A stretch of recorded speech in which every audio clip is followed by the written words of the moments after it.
Welcome to Sales Players, the #1 podcast for top players in B2B sales. Whether you're a seasoned pro or just starting out in the world of sales, this is the show for you. We're all about bringing you fresh, actionable ideas to supercharge your rev gen game. We dive deep into the mindset, habits, and tools used by top performers in the industry. Generate more leads, close more deals, and build wealth and financial security in B2B sales. So if you're ready to level up, you've come to the right place. Join the conversation with other like-minded sales players and continue the discussion beyond the show. Hit the subscribe button, tune into the Sales Players, and let's start winning together. This episode of Sales Players is brought to you by Leadfeeder. You can use the link in the show notes to set up a 21-day extended trial of Leadfeeder for you and your team. You're a sales hunter with literally hundreds of target accounts in your territory and no idea who in your patch is even in the market for your solution. You've pulled all the reports, built all the lists, and you've done a bunch of account research, but you're still in the dark about where to find your low-hanging fruit. And look, you could waste another quarter smiling and dialing, grinding through a cold list, and blasting out emails, or you could do what I do and get Leadfeeder. Leadfeeder identifies the companies that visit your company's website and tracks on-site activity so you can see which leads from your region are ready to buy right now. Leadfeeder has customizable notifications, lead scoring, routing, and it works seamlessly with your CRM system. Right now, Sales Players has got the hookup on an extended 21-day free trial offer, so be sure to use the link in the show notes to sign up. Stop burning time and resources on leads that don't convert and sign up for Leadfeeder. All right, Sales Players, we're live here, and joining us today is Paul M. Caffrey. How's it going, Paul? I'm really good, Jesse. How you doing? Good. Tell us actually really quickly first, where are you calling in from today? Well, I'm from Dublin, Ireland, so there's more than a few time zones between us. Yeah. We were talking about how he is on the far east coast from where I'm at on the west coast here. That's fantastic. And I know that there's a pretty big tech scene out in Dublin. I used to work for Facebook, and I know they had a presence out there. I want to say at least one other company I've been with that had Dublin offices as well. Are you in Dublin proper, and are you part of that tech community? Yeah, I was in Silicon Docks this morning, actually. So I live very close to that. And along the river, you'll see Salesforce here, HubSpot, Google, Stripe, everything you can think of. And there is a lovely Meta office in it. So everyone wants to break in Mia. They come to Dublin to do it. Yeah. Why is it? Is that because of like the AWS? I know AWS has like a presence, like Dublin's one of their server spaces or areas or whatever zones, I think is the name they use for it. Is there any other reasons? Is it like a big VC centric scene? I didn't know it was called the Silicon Docks, by the way. That's badass. Yeah, it's a market in there, and you get where we got that from. There's kind of two reasons, right? The data centers are because Ireland never gets too hot and never gets too cold, which means it's not a great place to plan your summer holidays for if you want to go to the beach or enjoy the outdoors, unless you wrap up. So from that perspective, we have a huge amount of data centers here. And the other aspect is if you're looking to, break into EMEA, typically you're going to start selling into SMB markets first. So Ireland has a diverse set of languages and is pretty closest spot to the US to kick that off. And what it means is you can build up a fairly good run rate of business in EMEA before you start moving into mid-market, where you really want to move your sales motion in country. So like everything, it's the playbook that people have followed and been successful with. Salesforce did it 20 odd years ago, and a lot of people just followed in their footsteps. Interesting. Oh, so Salesforce was the first one to do it then. Oh, definitely one of the first. I mean, Salesforce are here since maybe 2001. They started, 99? So it was very... Yeah, that's pretty quickly after they started. Yeah. There's actually the person who founded Salesforce Ireland, Dave Dempsey, was a bit of a visionary. So he realized what was going on. So he went over and pitched the idea of starting Salesforce, Dublin, Salesforce Europe. And that's probably the main driver behind why it got over here so fast. So tell us about you. How did you get your start, specifically in sales, and then take us through today. What are you working on today? And yeah, introduce yourself to our listeners. Thanks, Jesse. So my name is Paul M. Caffrey. I am a sales keynote speaker and elite performance coach for sales professionals. Working in the industry for 18 years. You might not believe with my baby face, but absolutely been through it all. So I started out in science and was planning to change the world. The recession happened. So all of a sudden, if you wanted to be a scientist and work in research, you could still go and do it, but you had to do it for free. There was no longer any payment involved. Well, I'm literally talking zero wages. So I did not want to be poor in my 20s. And so I opted to move to London and move into sales as the tech scene was pretty good over there. So I started out always selling cloud technology primarily. So 2008, 2009, a lot of people hadn't even heard of the cloud. There's only 1% of companies using it. Unfortunately, got to work with Microsoft and Microsoft, what was called BPOS. It was Business Productivity Online Suite, now known as Office 365, and worked a good bit in the UK, helping customers adopt and move on to that. So as a result, I was always working in the SaaS industry and seeing the sales motions right from the Soho SMB all the way up to large medium enterprises, up all the way through the rungs. So from that perspective, around 2014, 2015, things were great. Yeah. Pipeline was full, lots of deals were happening, but I reached that point where I'd jump on a plane, I'd be in a rental car at 8 o'clock in the morning, driving, doing a series of meetings. I'd be in the hotel room at 10 or 10, 11 o'clock at night, in the bar, working on quote. And then 6 a.m. the next day, I'm getting ready to go again to my next meeting, my last meeting. And I realized, I can no longer work harder. I can just, this is it. I've maxed things out. So I started looking at what is elite performance. How can you perform at a higher level? Spent a few years delving into that. Came across a gentleman called Todd Herman. I don't know if you're familiar with Todd. No, I'm not actually. Well, you're in for a treat. He's definitely somebody to check out. So he's got a great book called The Alter Ego Effect, and he is an elite performance coach. So he is the person who the Olympic team would work with. He also trains a lot of Fortune 500 executives, and he would have helped the likes of Kobe Bryant build his Black Mamba persona. Fortunate to know who the person was, and Todd ran an online group starting to coach people in that space. So went into that and then realized, I was working really, really hard, but I was not necessarily working smart, and I definitely wasn't working like an elite athlete would work. So made the transition into delving into what's needed to do that. Found that there's a lot of habits that people follow, and a lot of this comes down to preparation. And incorporated that in, spent a bit of time with Salesforce. I had a great few years there. And as we're talking, actually, Dreamforce is on at the moment. That's right. Yeah, I tell you, I'm missing it. There was nothing better than taking customers to Dreamforce and just having that week in San Francisco. But from there, ended up coaching a lot of people in Salesforce on how to exceed quota effectively, how to get themselves promoted that bit faster. And I'd spent about 3 years writing a book called The Work Before the Work, the hidden habits elite sales professionals use to outperform the competition. Wrote that with Phil M. Jones. So Phil M. Jones, he's the author of Exactly What to Say. So we were working on a few projects together. He asked to come on board, and I was only too happy for him to do so. His book is the #1 most listened to book on Audible, which is a nonfiction, so business book. And we pretty much broke down what it takes for top salespeople to perform at an elite level consistently, and boiled it down into 7 habits that people can follow. And from there, now spent the last couple of years coaching reps and speaking at kickoffs and helping people just go out and exceed quota, because look, that's what we're here to do, right? Yeah. Super cool. What, so talk to us. There's a lot of questions I have. There's a bunch of different directions I can go with this. One, because I'm super interested in the fact that, you launch yourself into this self-employment and being a coach and a speaker and an author.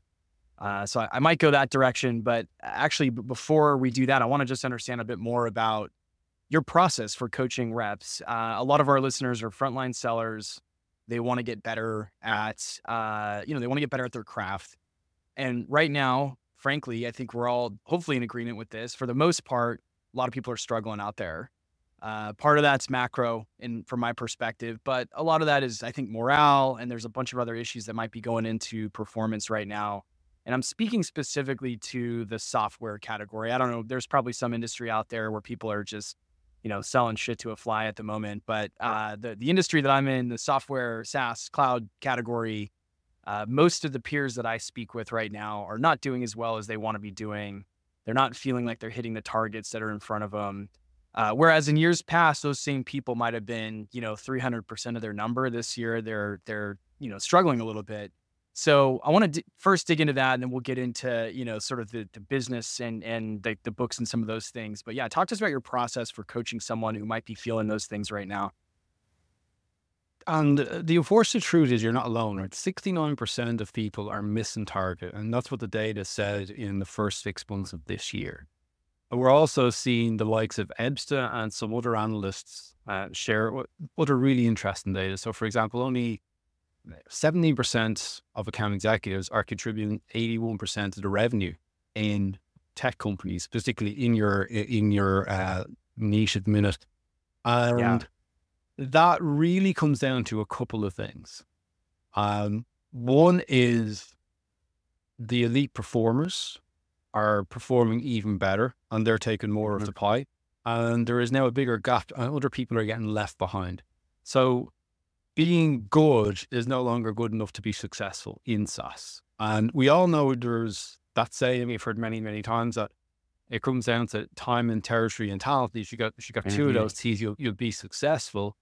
But the reality is, a lot of us, we know, broadly speaking, how we should be selling, what we should be doing, but we're not playing it out, and we're not doing it every single time. So sometimes we perform really, really well in an opportunity or in a meeting, and then other times we let that standard slip and we don't do what we should be doing. So if you look at any elite sports team, particularly football, or well, maybe soccer, as you may call it, Jesse. Yeah. The top teams, the best players, they are fantastic. They are skilled. They are talented, but they also work the hardest. They will cover the most yards. And what it comes down to, if we reflect that into our sales world, you can be talented and you can have all the skills, but if you're not asking the questions, if you're not following the process, you are letting yourself down and you are closing less revenue than you could. And the good way to measure yourself to see if you are a rep that is performing at an elite level or not is to look at how often you close opportunities at the discovery stage.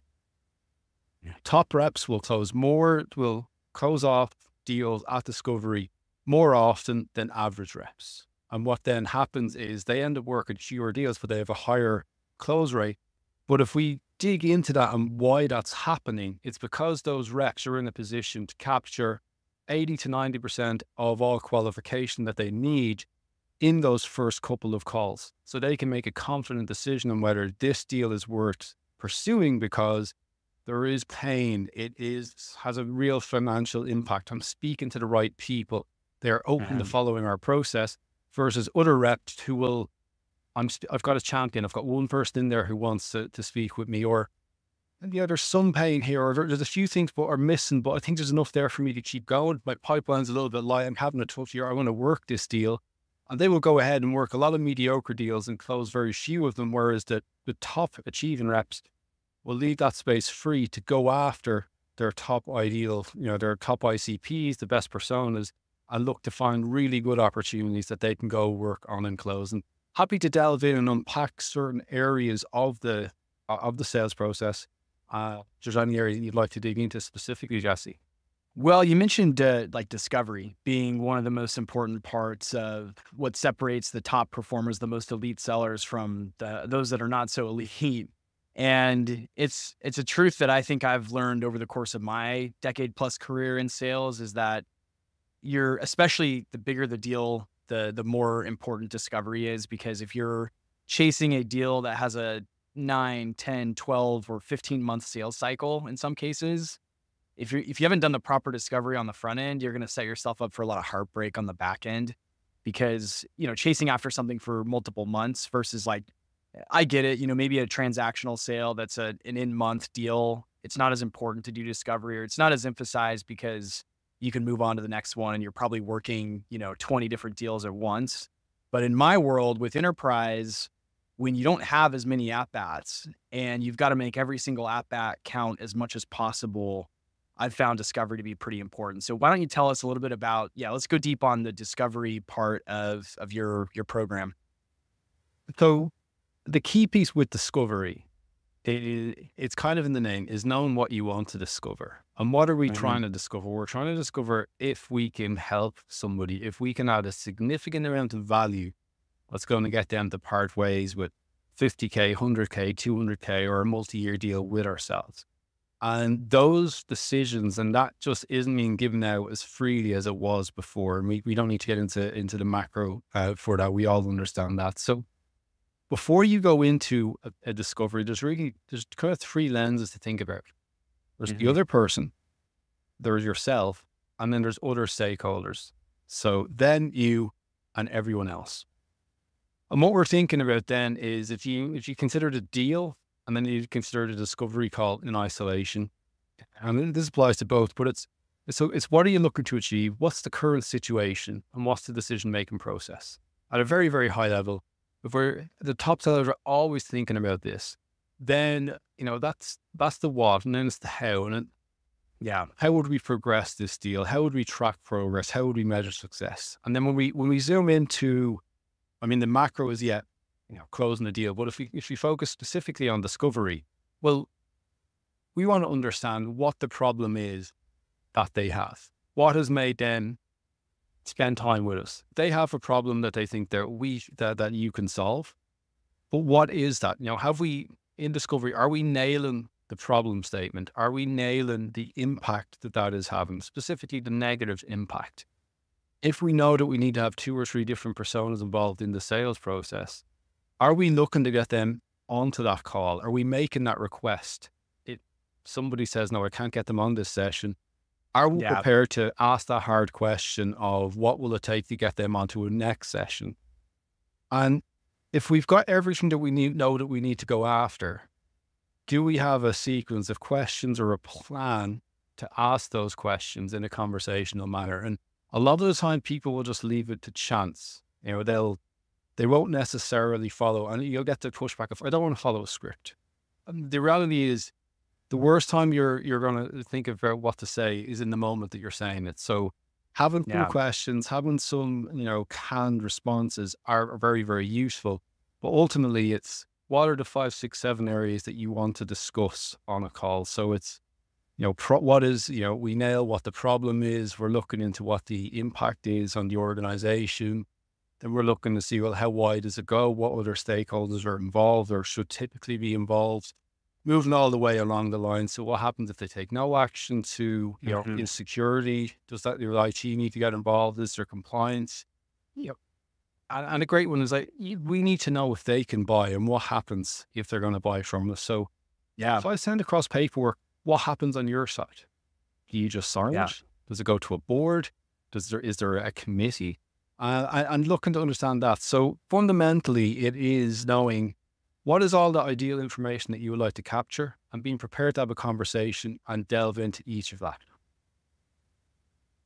And I suspect this ties into the work before the work, but you mentioned a few things that I find really interesting and that I think about a lot in my work, which is like preparing yourself, your mindset to ask the hard questions. The example you used was, is the right person on the call? And if not, how do we get them on the next call? How do you prepare your mindset to ask that question?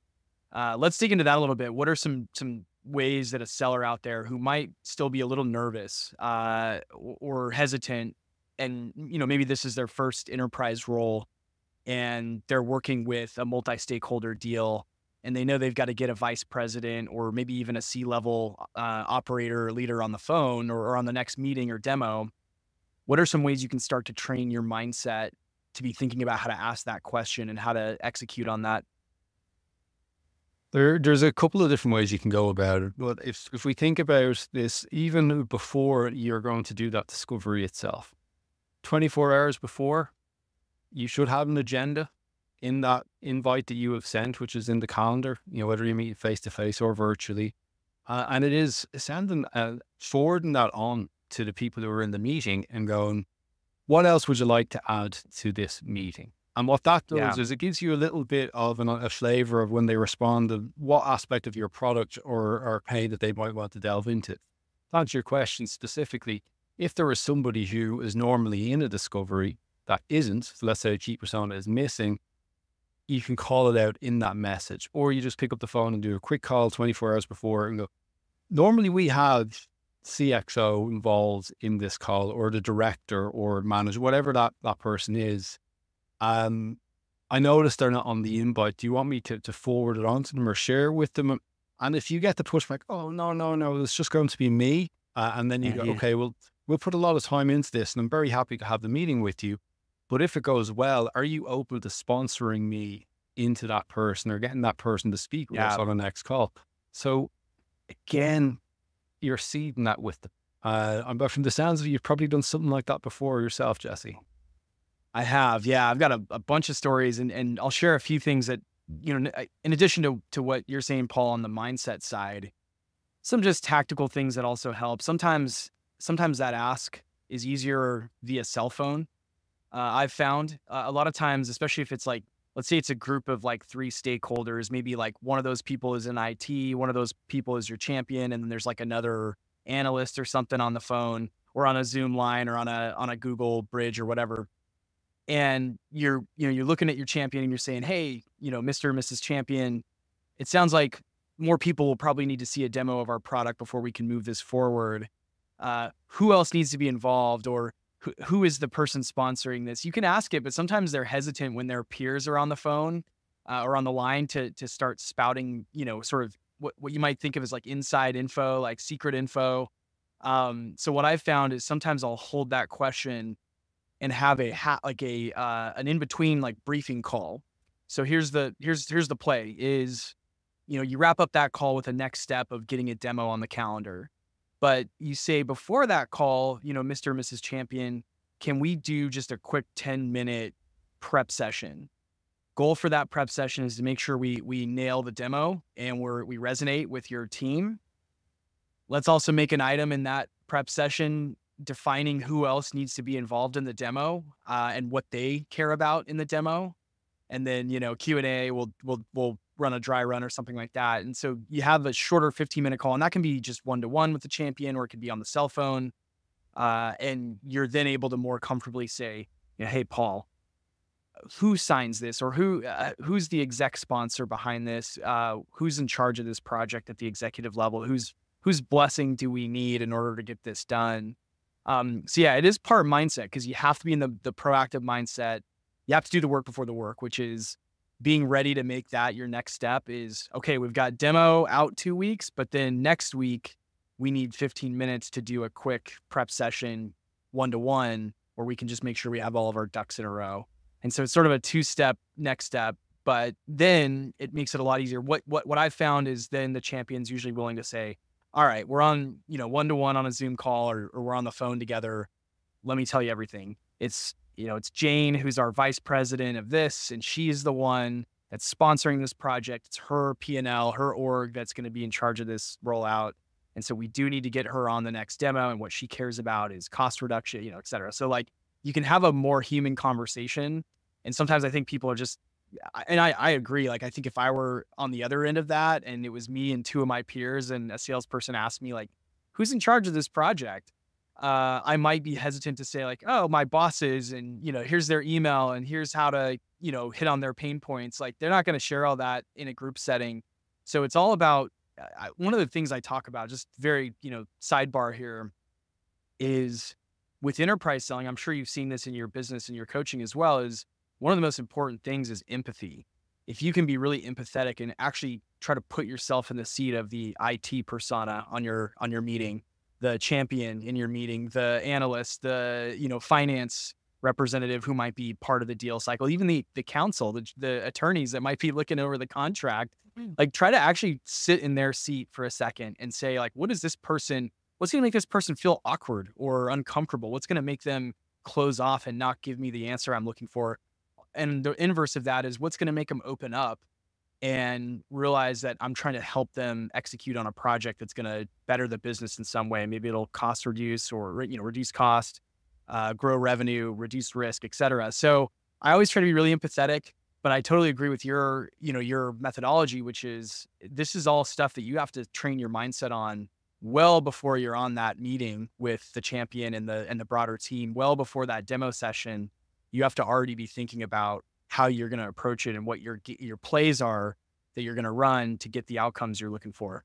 Yeah, and there is so much there, Jesse, that we could dig into. But I guess the key part of that is it is bringing a little bit more confidence to your conversations. You are just speaking to another person at the end of the day. They might be older than you, they might be more experienced than you, but they have the same pains that everybody else has. They can run in to jump a train or to grab a taxi. If they're a little bit older, they might have some kids that are screaming and running around the supermarket. You'd see them the weekend. All these people all around you, a number of them will be the sort of people that you're trying to sell to. But to dig into that a little bit deeper, what can we do to get them to take action, to take us serious? And the unfortunate thing is when you come onto a sales meeting or onto a sales call, first impression bias kicks in within 7 seconds. And we, whether we like it or not, we judge people based on our previous experience because we've got imperfect information to go off of. You are going to be put in the same box as all of the other average or bad sellers that they have dealt with before. And this will happen very, very fast.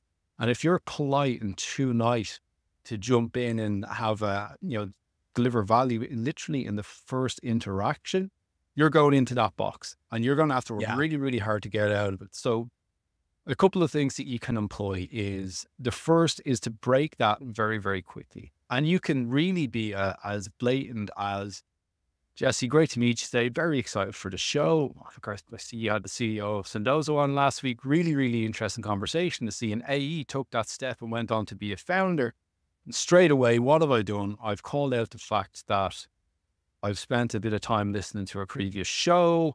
Now I've looked into what could be really interesting for people listening. So people might want to be amazing AEs, but they may want to start their own thing at some point. And when you do that, you break that pattern, and it can be about the individual. It could be about their business, or it could be about the industry. But if you share something about them that they didn't expect you to know very, very quick, it grabs their attention. It breaks the pattern and it says, this is somebody who maybe I should listen to. And the rest of your meeting can be the exact same, but you've now grabbed them. And that's what it's all about. There's all these little things that you can do. And I mean, the question that you mentioned about, who else is involved in this? What's the sign-off process? We should know the personas that are involved, particularly in enterprise selling. We know who needs to be involved typically. So a bit of homework beforehand, checking on LinkedIn. Who are those people? And dropping that into the conversation. So at what point do we get barrage and compliance involved in this?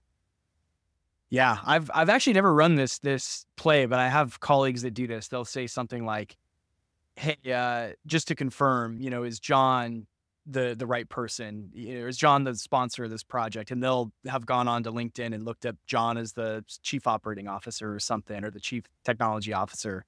And they'll just call that person out by name. It makes it a lot easier for the champion to say, yes, it is John, versus them feeling like they're being put on the spot and having to divulge a bunch of things about the organization. Yeah. And if we extrapolate that, and if you want to go on and be an elite performer, and John will probably be more than likely involved in this, letting John know that there's a meeting happening, offering for him to join or not, or offering an update to him, particularly if he's more senior.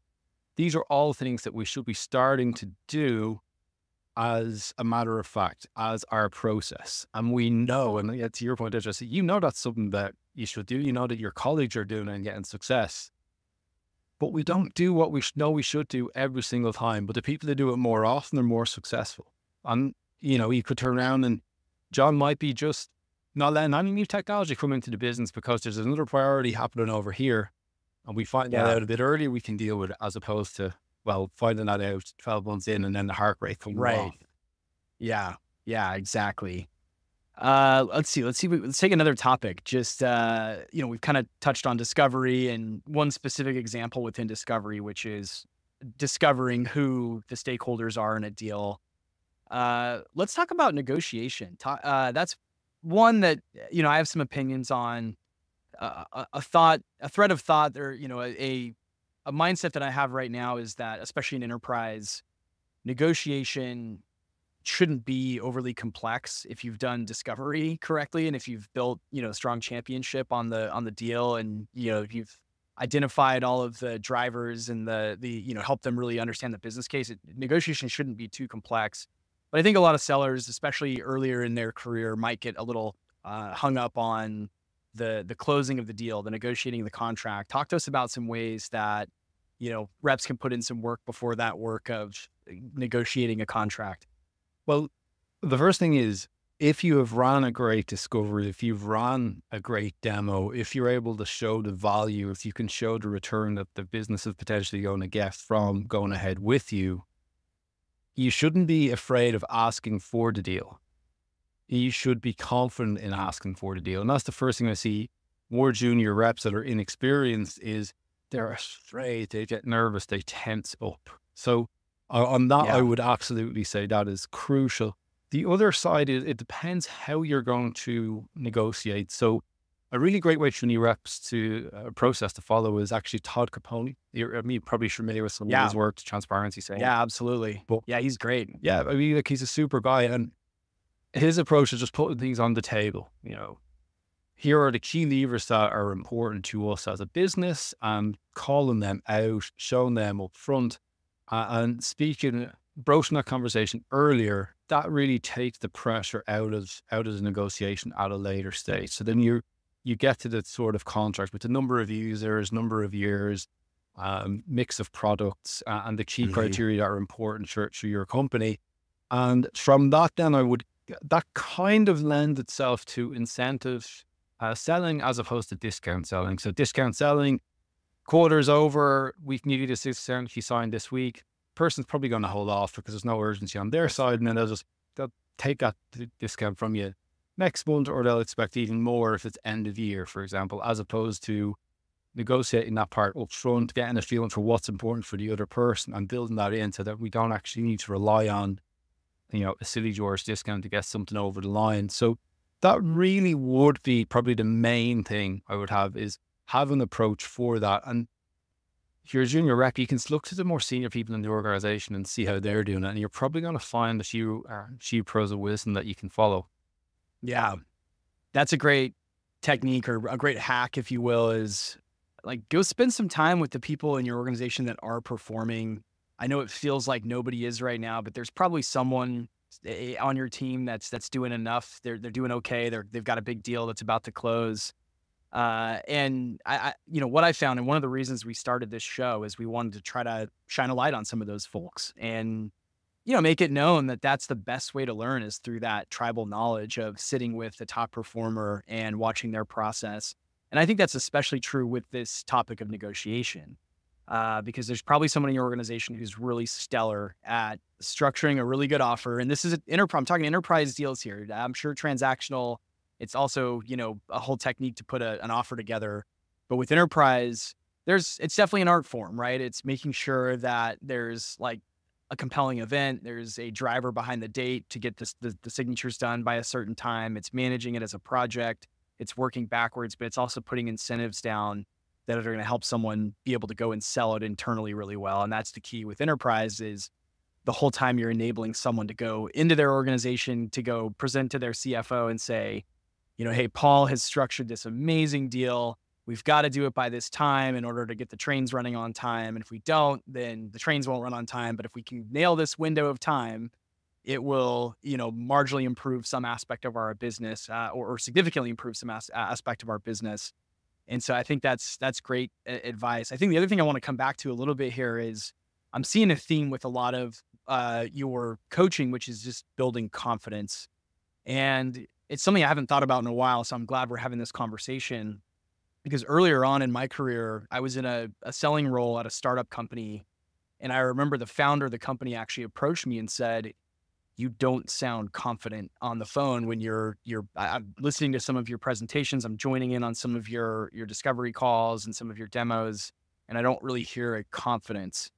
And that was a wake up call for me that I was just, for whatever reason, maybe. And I think what it was, like in hindsight, this was an early stage startup. We didn't really have a very clear sales process. And so it's really hard as a seller, if you don't have a very well-defined sales process, to be confident in what the next step is. So, and the challenge out there, and I'm sure you see this in your coaching business all the time, is like a lot of times, as crazy as it sounds, you can have a company that's raised hundreds of millions, maybe not hundreds of millions, but like tens of millions of dollars, and they still don't have that very well defined.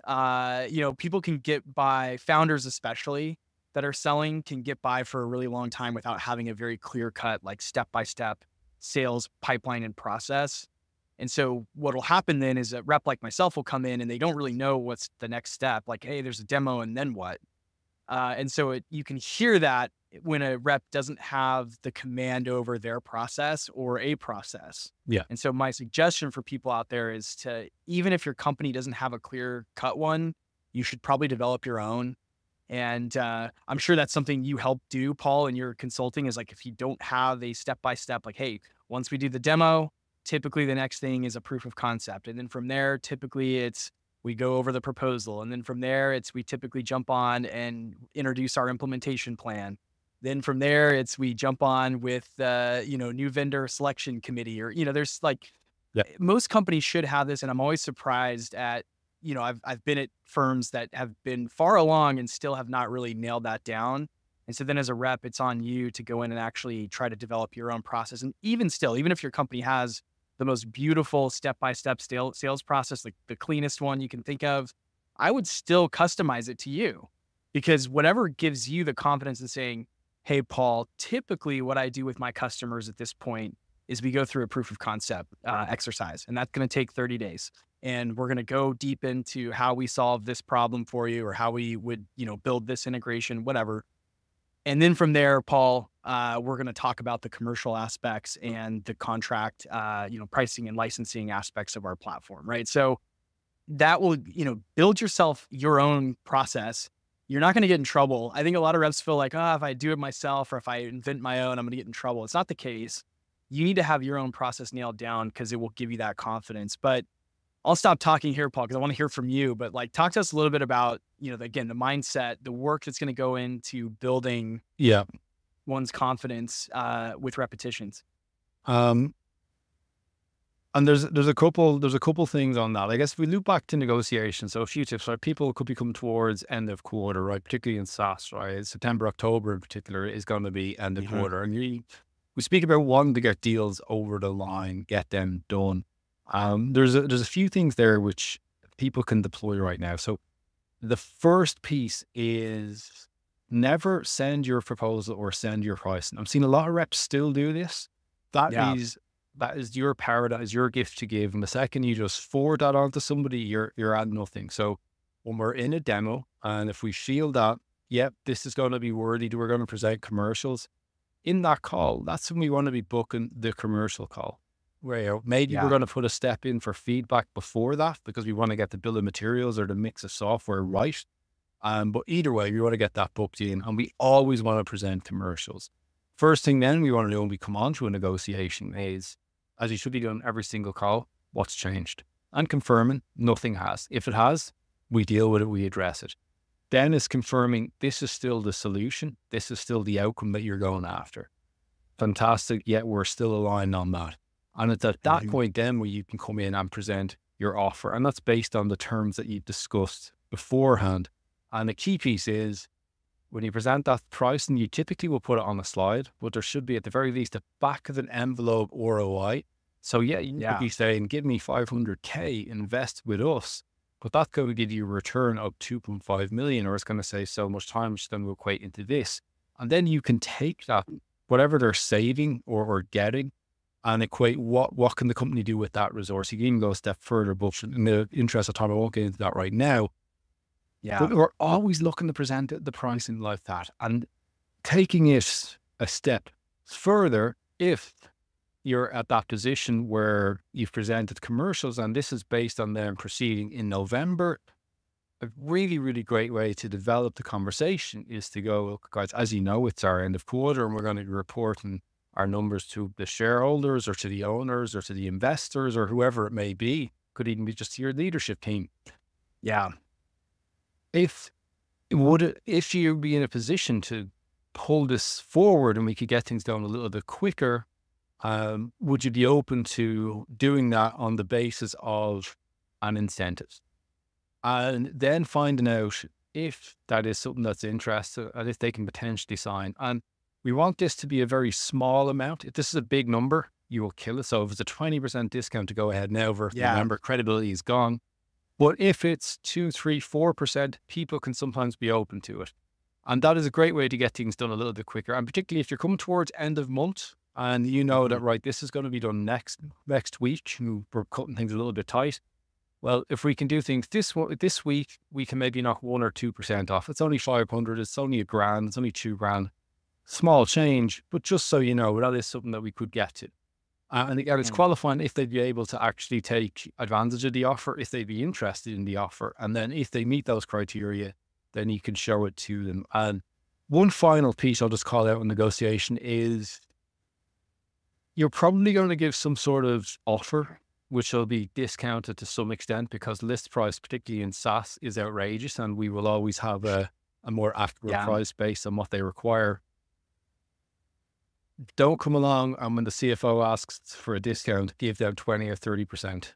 Make the jumps very, very marginal because you don't want to make your champion look stupid, look foolish, look like somebody who can't negotiate. And be prepared that you're going to have 3 bites taken off the proposal that you put in. So when you forecast that in Salesforce or HubSpot or whatever, have that factored in and tend to have the right amount that you think it will close at, as opposed to maybe the value of the first contract that's out. That will just help you have credibility within the business when you manage to land that. No, I like that. That's very, very wise words in terms of just like, having the control, not making people feel or look awkward or bad in front of their execs. Back to that empathy that I think is just such an underrated skill in enterprise selling, and something that everyone, who sells to groups should be thinking about is how do I manage expectations? How do I manage optics within, a complex deal, a complex project like this? And to jump on, when you speak about process and having your own sales process, you want to have as few steps in that process as possible. And I guess a question for you, Jesse, why do they want to see a demo? Why do they want a proof of concept?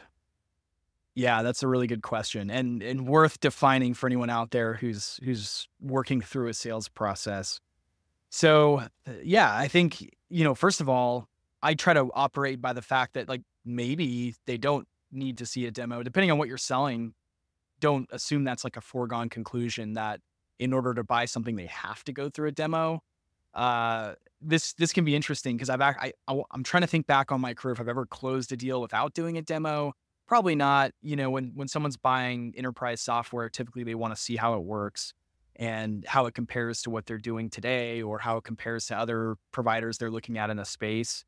So I think, defining the purpose of the demo and a POC would be, we're going into this to, validate a business case, right? And the product is backing up that business case. So an example might be if you sell a marketing SaaS to the enterprise that helps increase leads or demand generation, the point of the demo is to go through and show your perspective on how their business can improve demand generation with your platform, right?